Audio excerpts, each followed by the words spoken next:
안녕하세요. 광주 미TV입니다. 오늘은 정액검사를 위해 정자를 받을 때 꼭 병원에서 해야 하는지, 정 거부갈 경우 집에서 받아와도 되는지, 그렇게 했을 때 임신에 영향을 주는 것은 아닌지 등에 대해 설명드리겠습니다. 네, 그렇지 않습니다. 어떤 분들은 병원이라는 특수한 환경에서 수음을 통해 정액을 받는 경우 현저하게 정액량이 감소해서 부정확한 결과가 나올 수도 있습니다. 이런 경우는 차라리 집에서 무균 컵에 정액을 받아 한두 시간 이내에 가져다 주시면 됩니다. 부부관계를 하다 받아오시는 것도 물론 가능합니다.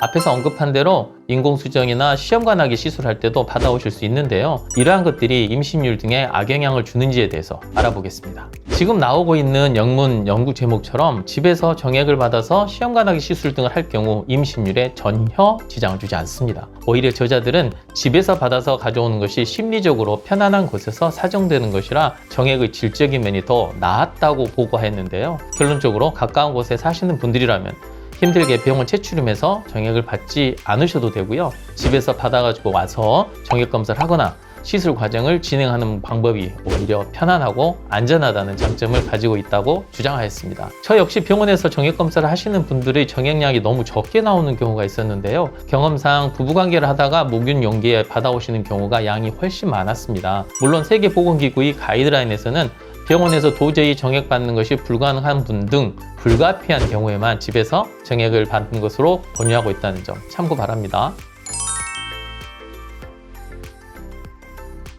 일단 병원에서 제공하는 무균 컵이 있습니다. 이 컵을 미리 받아가지고 가셔서 여기에 이제 받아오시면 되고요. 너무 낮은 온도, 즉 4도 정도로 낮게 보관해서 가져오면 정자가 죽거나 활성도가 매우 감소하게 되고, 반대로 37도 이상으로 너무 높게 유지해서 가져와도 비슷한 결과를 보입니다. 그러므로 실내의 정상 온도, 즉 대략 21도에서 24도 정도의 실온 상태로 그냥 가져오시면 됩니다.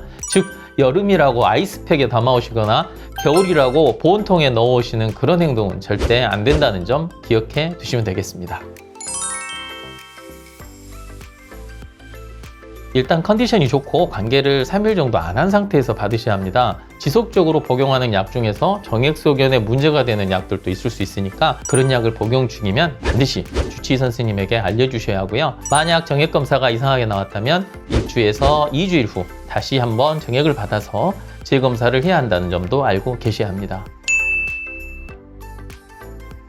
오늘은 정자검사를 위해 정액받는 법에 대해 간단히 설명드렸습니다. 그럼 다음 영상에서는 더 알찬 내용으로 찾아뵙도록 하겠습니다. 감사합니다.